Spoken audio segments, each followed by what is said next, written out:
السلام علیکم my dear and respected thinkers. Rashid Khan کی داستان ایک وزادار شخصیت کی سچی اور سچی کہانی ہے۔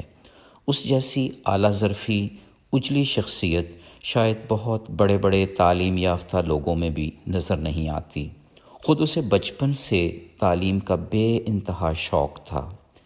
ایک طرف غربت کا سامنا، جبکہ دوسری جانب ماں باپ کی جہالت تھی، جن کے ہاں تعلیم کی کوئی قدر و قیمت نہیں تھی، بلکہ وہ تعلیم پر خرچ کرنا پیسے کا ضیاع تصور کرتے تھے۔ راشد خان کو میٹرک کا امتحان پاس کرنے کے بعد آگے کالج پڑھنے کی بہت تڑپ تھی، مگر والد محترم کی سپورٹ نہ ہونے کی وجہ سے اسے دکاندار بننا پڑا۔ مگر کم علمی اس کے اندر کے وقار کو ختم نہیں کر سکی۔ علم کا جذبہ جنوں کئی صورتوں میں جاری رہا۔ وہ نہایت ہی صاف ستھرا لباس زیب تن کرتا، بڑی شائستہ اور معیاری گفتگو کرنا اس کا شوق بن چکا تھا۔ انگلش موویز دیکھنا اس کا پسندیدہ مشغلہ تھا۔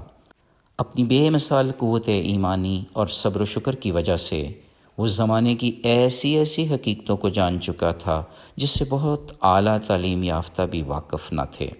وزاداری اور اخلاق اس کے اٹھنے بیٹھنے بات کرنے سے خوب عیاں تھے۔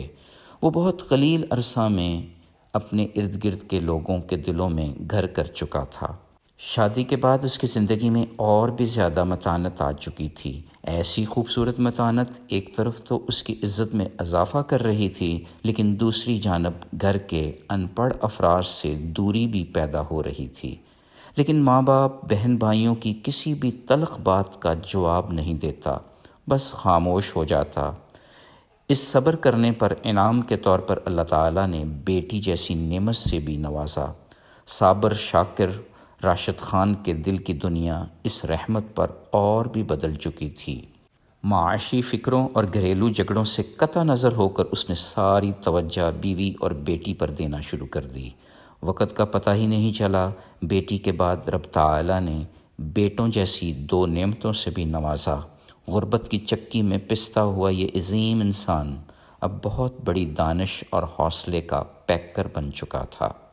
جانے کتنی ہی جسمانی بیماریاں اپنے اندر پالے ہوئے راشد خان نے گھر کے کسی فرد کو کانوں کان خبر نہیں ہونے دی، مگر روح ایسی اجلی کہ جیسے وقت کا کوئی بہت بڑا ولی ہو۔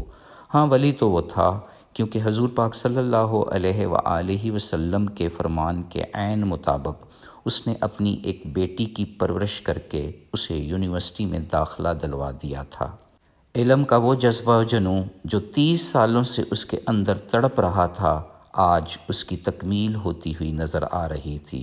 دانش اور حکمت کی دولت تو وہ اپنی عظیم بیٹی کو رفتہ رفتہ ودیعت کر ہی چکا تھا۔ پھر وقت کے اس چھپے ہوئے ولی کو جنت سے ایمرجنسی کال آ گئی۔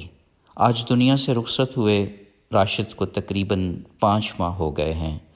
زندگی میں اسے مل تو نہیں سکا، مگر جانے کیوں وہ مجھے اکثر ملنے آتا ہے، اپنے روحانی وجود کے ساتھ، اپنے سنہرے اقوال کی صورت۔